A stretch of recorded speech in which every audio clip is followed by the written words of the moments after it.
السلام عليكم ورحمة الله وبركاته. إلى طلبة العام الذين فعلوا إعادة الترشيح بالشهر آب 1/8/2023 يفتتح التقديم. شروط إعادة الترشيح أنه ما تنجح من المرحلة الأولى بس تنجح ما يحق لك تقدم بعد.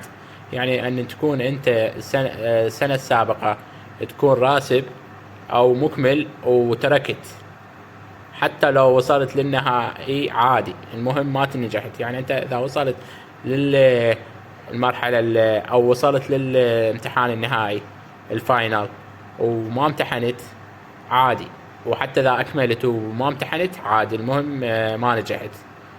تقديمكم يكون على معدلات 2022. يعني انت معدلك 95 او 97، راح يكون نفس تقديمك ويا جماعة ال95 او ال97 هاي السنة. يحق لك تختار 10 كليات أو معاهد بكيفك، تقدر تختار اختيار واحد هم يصير.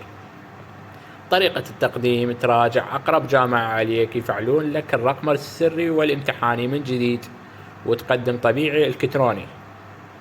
تطلع القبولات بالشهر العاشر، وتداومون مع طلبة المرحلة الأولى السنة الجاية بالشهر 12. أما اللي يريد يقدم أهلي أو مسائي أو موازي، فتقديمكم يكون مع طلاب السنة الجاية، وتمشون مع معدلاتكم ما عدا الموازي. يعني تبقون على معدلاتكم ما عدا الموازي.